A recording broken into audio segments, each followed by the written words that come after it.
বন্ধুসকল welcome to my channel technical আসামলৈ মই আজি কথা পাতিম ডায়াল পেড আৰু কন্টেক্টছৰ ওপৰত আপোনালোকে ডায়াল পেড আৰু কন্টেক্টছত কেনেকৈ নিজৰ পিকচাৰ লগাব পাৰিব কন্টেক্টছৰ বেকগ্ৰাউণ্ডত ডায়াল পেডৰ বেকগ্ৰাউণ্ডত কেনেকৈ আপোনালোকৰ পিকচাৰ দিব পাৰিব ঠিক আছে তেন্তে আজি ভিডিঅ'টো আৰম্ভ কৰোঁ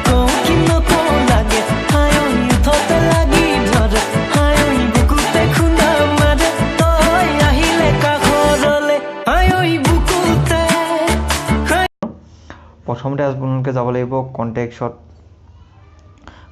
যোৱাৰ পিছত যাব লাগিব আপোনালোকে ইয়াত ওপৰত 3 ডট দেখিছে 3 ডটছত ক্লিক কৰিব 3 ডটছত গৈ পেলাই সেটিংছত যাব সেটিংছত গৈ পেলাই পাৰ্সোনালাইজ সেটিং সবতছে লাষ্টৰ সেটিং পাৰ্সোনালাইজ সেটিংছত ক্লিক কৰিব ক্লিক কৰাৰ পিছত দেখিছে ডায়াল পেড বেকগ্ৰাউণ্ড কল লগ বেকগ্ৰাউণ্ড আৰু কন্টেক্ট লিষ্ট বেকগ্ৰাউণ্ড আপোনালোকে তিনটাতে আপোনালোকে লগাব পাৰিব আপোনাৰ পিকচাৰ মই ইয়াত আপোনাক লগাই দেখাইছোঁ এটা এই কপিকে লগাইছো ক্ৰপ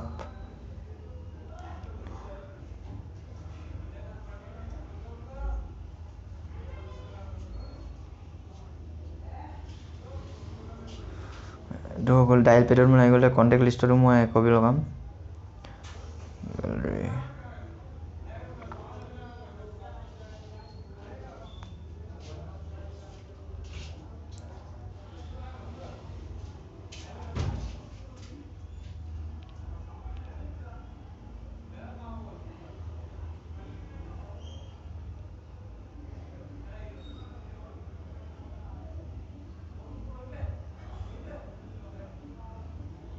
মই কপিকে লগাম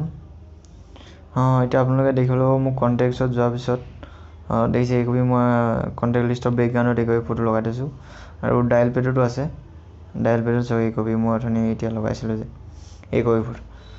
তো মই এপটো লিংক ডেসক্ৰিপচনত দি দিম আপোনালোকে ডেসক্ৰিপচনত গৈ লিংকটো ক্লিক কৰিলে আপোনালোকে তাৰ পৰা গৈ এপটো ডাউনলোড কৰি ল'ব পাৰিব ভিডিঅ'টো ইমানে যদি ভিডিঅ'টো চাই আপোনালোকৰ ভাল লাগিলে লাইক কৰিব কমেন্ট কৰিব শ্বেয়াৰ কৰিব আৰু মোৰ চেনেলটো সাবস্ক্ৰাইব কৰি দিব